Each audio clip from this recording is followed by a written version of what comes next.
Πώς λέγεστε και που μένετε? Λέγομαι Σταμάτης Θανάσης και μένω στην Πετρούπολη. Πόσο καιρό να γνωρίσετε την περιοχή? Εγώ, παιδιά, ήρθα εδώ το 1977.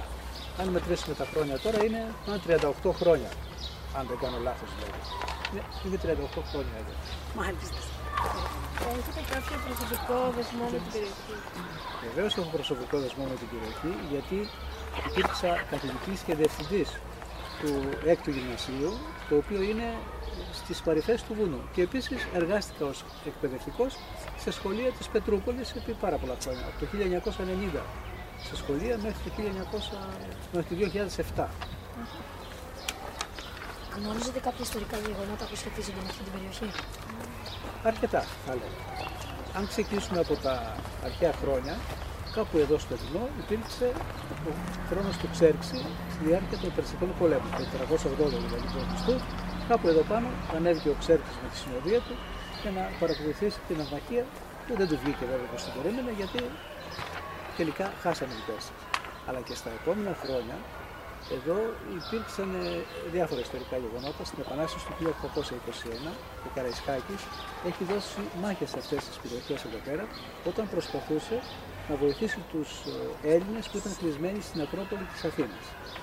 Και στη διάρκεια της κατοχής, κάποιοι από τους αντάρτες του ΕΑΜ και του Ελλάς, οι οποίοι μάχονταν με τους Γερμανούς, βρίσκαν καταφύγιο στο βουνό εδώ, το οποίο είχε τότε πολύ περισσότερα πέφτα από ό,τι έχει σήμερα.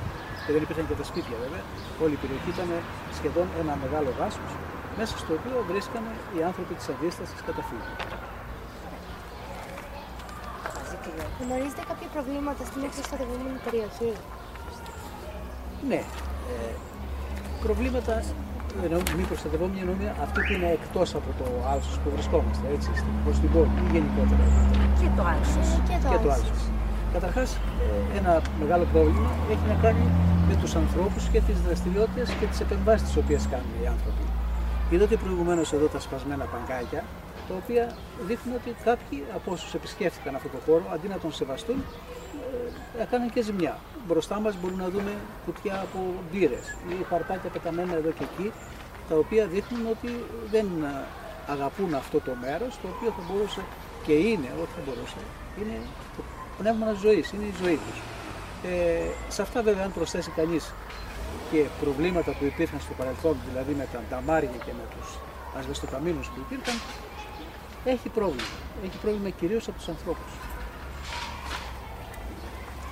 Όταν σκέφτεστε αυτή την περιοχή, ποια είναι η πρώτη εικόνα που σας έρχεται στο μυαλό? Η πρώτη εικόνα που μου έρχεται στο μυαλό είναι το νταμάρι, που είναι σκαμμένη η πλαγιά του βουνού, μια μεγάλη τρύπα, η οποία έχει καταστρέψει βέβαια για να χτιστεί η Αθήνα και η Πετρούπολη, έπρεπε να βγουν πέτρες και χαλίκια από το νταμάρι. Πιο κοντά δεν φαίνεσαι, ας φαίνεται αυτό, δεν σε βλέπουμε. Αλλά εκεί. Θα αυτή είστε είναι η όλοι πρώτη κοντά. εικόνα. Η δεύτερη εικόνα που μου έρχεται όταν βρίσκομαι εδώ πέρα είναι η θαυμάσια θέα που έχει από εδώ προς την Αθήνα κάτω και σε ολόκληρη την περιοχή, που είναι ένα όμορφο μέρος, ένα πολύ ωραίο μέρος. Να καθίσει κανείς και να γνωρίσει και να απολαύσει την ησυχία, την ηρεμία της φύσης, τα πουλιά, τα πεύκα, τα λουλούδια, όλα αυτά τα όμορφα που είναι γύρω μας. Τι θα θέλετε να δείξετε και να πείτε για την περιοχή στους φίλους Πιο σας? κοντά, πιο κοντά. Πρέπει να τους δείξω καταρχάς αυτό το ωραίο άλσος με τα πεύκα μέσα στο οποίο βρισκόμαστε. Έτσι, αν μπορούσα θα τους περιέγραφα την αίσθηση από εσάς που έχω αυτή την ώρα. Είναι στον ίσκο, είναι αρκετά όμορφα και επίσης θα τους έδειχνα τα λουλούδια που είδαμε προηγουμένως όταν ερχόμαστε προς τα εδώ, πόσο ωραία εικόνα των πραγμάτων δείχνουν. Τις ωραίες εικόνες που υπάρχουν γύρω μας, αυτές θα τους έδειχνα. Θα απέφευγα να δείξω αυτοκίνητα, θόρυβο και τις κακομοιριές των ανθρώπων.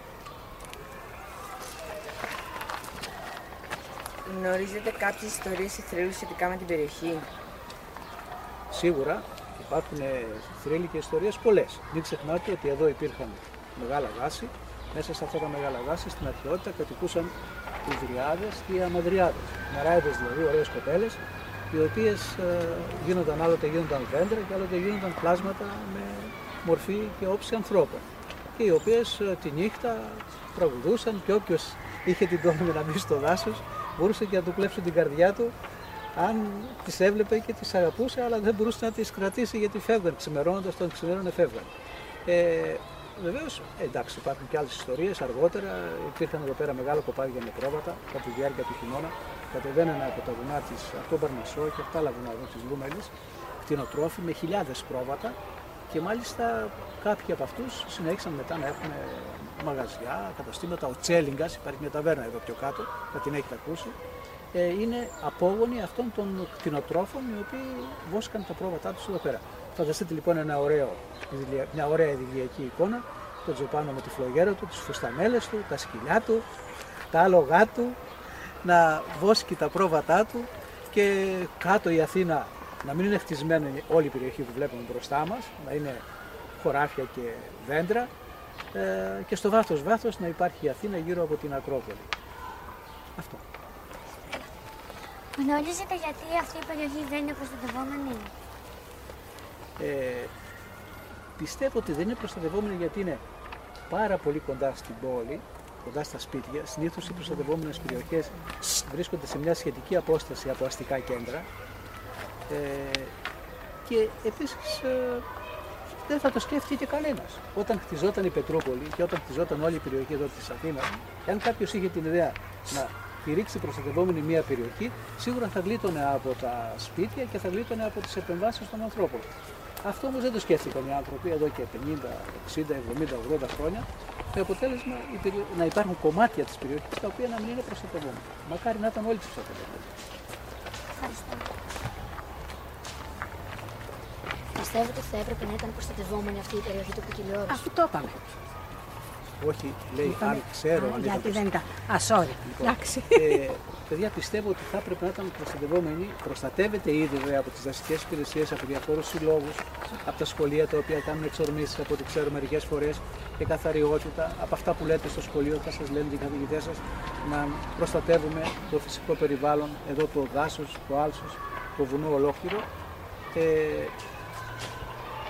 Αν όμως υπήρχε και επίσημη, όπως το λένε, προστασία, τότε σίγουρα θα ήταν η ζωή μας. Γιατί μην ξεχνάτε ότι χωρίς αυτά τα δέντρα και τη βλάστηση μέσα στην οποία ζούμε, αυτά τα σπίτια που είναι δίπλα μας δεν θα θεωρούνται τα καλύτερα της περιοχής. Πρέπει να ξέρετε ότι η περιοχή εδώ προς τα ψηλά είναι πολύ πιο υγιεινή και πιο επιθυμητή σε κάποιον για να έρθει να κατοικήσει. Άλλο πράγμα να βγαίνεις από το σπίτι σου και να βλέπεις τα δέντρα και το βουνό πάνω, και άλλο πράγμα να βγαίνεις και να βλέπεις απέναντί σου τη τσιμέντα και του βάρια. Οπότε πιστεύω ότι η προστασία της θα ωφελούσε και τους ανθρώπους που κατοικούν και ολόκληρο το λεκανοπέδιο. Μάλιστα. Κοντά θα πας. Πολύ κοντά. Θέλετε να αλλάξετε κάτι στην περιοχή? Ναι. Θα ήθελα, αν μπορούσα, να απομακρύνω λίγο τα σπίτια από τα δέντρα. Πώς έμοιαζε η περιοχή όταν ήσασταν παιδί? Ακριβώς όταν ήμουν, εγώ δεν έζησα εδώ πέρα παιδί, έζησα, είπαμε πριν εδώ και καμιά 40 χρόνια, ήμουν αρκετά μεγάλος. Έχω όμως εικόνες της περιοχής που είναι τελείως διαφορετικές από τις σημερινές. Όταν εγώ ήρθα στην Πετρούπολη, το ταμάρι συνέχισε να δουλεύει. Βγάζαν πέτρες και είχαν σπαστήρες που κάνανε χαλίκι. Με αποτέλεσμα να σηκώνονται σύννεφα από σκόνη και επιπλέον δίπλα το ασβεστοκάμινο, που είναι η καμινάδα, έβγαζε ασβέστη και καίγανε λάστιχα από αυτοκίνητα. Η εικόνα λοιπόν που έχω εγώ, η εικόνα όχι μόνο των ματιών μου, αλλά και της αναπνοής μου, αυτό το οποίο έχει μείνει μέσα μου, είναι η σκόνη που όταν φυσούσε από τα δυτικά κατέβαινε προς τα κάτω και ήταν όλα σκονισμένα. Δηλαδή αυτά τα σπίτια που ήταν εδώ πέρα ήταν σαν να ήταν πασπαλισμένα με αλεύρι τις περισσότερες φορές. Και όσο πιο κάτω πήγαινες βέβαια λιγόστευε, αλλά ήταν αποπνικτική. Το ένα είναι αυτό. Το δεύτερο είναι η μυρωδιά από τα καμένα λάστιχα. Είναι μια πολύ φρικτή μυρωδιά και δεν είναι μόνο φρικτή, είναι και πάρα πολύ επικίνδυνη για την υγεία των ανθρώπων. Πάρα πολλοί από τους ανθρώπους που ζούσαν εδώ τότε, εγώ θεωρώ τον εαυτό μου ευτυχή που δεν έζησα παιδί εδώ, γιατί θα κουβαλούσα μέσα στα πνευμόνια μου όλη αυτή τη μόλυνση και ξέρετε ότι αυτού του είδους οι μολύνσεις δεν φεύγουν ποτέ από μέσα μας, σωρεύονται και όταν σωρευτεί και κάποιο άλλο είδους μόλυνση, κάποιο άλλο είδους ασθένεια, τότε ξεσπούν και έτσι γινόμαστε ευάλωτοι σε πάρα πολλές ασθένειες και χάνουμε την υγεία μας. Λοιπόν, αυτές είναι οι εικόνες που έχω και υπάρχει και ένα τρίτο ακόμα. Πρέπει να ξέρετε ότι από την πίσω πλευρά του βουνού υπήρχε ο σκουπιδότοπος. Πηγαίναν τα σκουπίδια. Ήταν λοιπόν τρία τα πολύ άσχημα πράγματα εδώ πέρα. Το ένα ήταν η σκόνη από τα νταμάρια που δουλεύανε και σκορπιζόντουσαν παντού. Το δεύτερο ήταν η μυρωδιά από τα λάστιχα, δεν καίγανε φυσικό αέριο, καθαρές πηγές ενέργειας, καίγανε το χειρότερο που μπορεί να υπάρξει. Τα λάστιχα, τα παλιά που αλλάζαν από τα αυτοκίνητα, φρικτό πράγμα. Και το τρίτο είναι η μυρωδιά που ερχόταν από τα σκουπίδια. Αυτά όλα είναι εικόνες βέβαια που πλέον δεν υπάρχουν. Εσείς δεν έχετε γνωρίσει και είστε πολύ ευτυχείς που δεν γνωρίσατε. Γι' αυτό λοιπόν, αν βλέπετε πουθενά τίποτα παππούδες και γιαγιάδες που ήταν παλιοί κάτοικοι της Πετρούπολης, να τους θεωρείτε μάλλον ήρωες που κατάφερναν και επιζούσαν σε ένα τόσο δύσκολο περιβάλλον. Ξέρετε αν εδώ υπάρχουν σπηλιές και αν έπροστα που βρίσκονται? Σπηλιές υπάρχουν, παιδιά. Το είδος των πετρωμάτων που υπάρχει, τα αυγεστολιτικά που είναι τα πετρώματα του βουνού, από ό,τι βλέπουμε δηλαδή, κυρίως ευνοούν την παρουσία σπηλιών.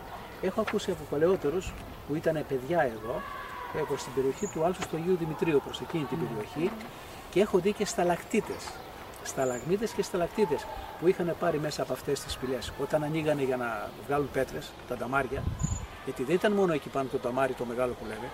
Ο Άγιος Δημήτριος, η εκκλησία του Αγίου Δημητρίου και η περιοχή ήταν ένα νταμάρι. Γι' αυτό και δεν χτίστηκε. Και γι' αυτό και έμεινε για να γίνει εκκλησία. Γι' αυτό και η περιοχή αυτή εδώ πέρα δεν χτίστηκε, γιατί ήταν το νταμάρι και ευτυχώς, κακό που ήταν το νταμάρι και η μόλυνση που είπα πριν, καλό όμως το γεγονός ότι δεν μπόρεσαν οι άνθρωποι να το χτίσουν και μπορούμε σήμερα να έχουμε το αλσάκι, αυτό εδώ που έχουμε, το θέατρο Πέτρας, παραπάνω εκεί που να μπορούν να γίνονται εκδηλώσεις, κάτω να είναι η εκκλησία του Αγίου Δημητρίου, οι παιδικές χαρές και όλα αυτά τα πράγματα. Σε αυτές τις περιοχές λοιπόν υπήρχαν και είμαι σίγουρος ότι υπάρχουν και εδώ μέσα. Αρκεί μόνο να μπορεί κανείς να μυριστεί που είναι οι σπηλιές, να τις εξερευνήσει. Και δεν έχει και αλεπούδες. Οι αλεπούδες συνήθως βρίσκουν τις σπηλιές. Πάρα πολλές από τις σπηλιές έχουν βρεθεί από αλεπούδες οι οποίες κάνουν τις φωλιές τους μέσα στους βράχους, μέσα στις πέτρες. Και βέβαια, άμα δεις από κάπου να βγαίνει μια αλεπούδα, θα υποπτευθείς ότι εκεί μπορεί να έχει και καμιά μικρή σπηλιά ή μεγαλύτερη. Δύσκολο όμως να την εξερευνήσει και να την ανοίξει κανένας μόνος του. Σας ευχαριστούμε πολύ για το χρόνο σας. Και εγώ, παιδιά, ευχαριστώ πολύ που σας γνώρισα και εύχομαι επιτυχία στο πρόγραμμά σας και να είστε έτσι ωραίοι και ευαίσθητοι με το φυσικό περιβάλλον και να μετέχετε με την καρδιά σας στις περιβαλλοντικές ομάδες. Είναι το καλύτερο στο σχολείο. Είστε καλοί. Λοιπόν, Ωραία.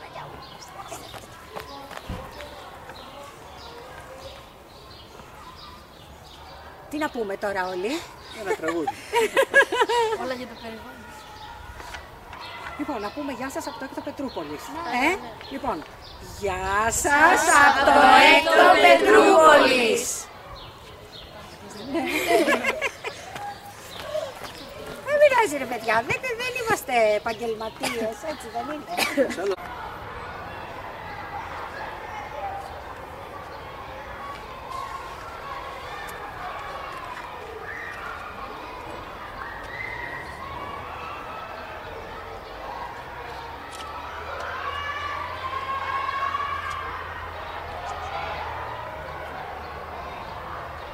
Όχι.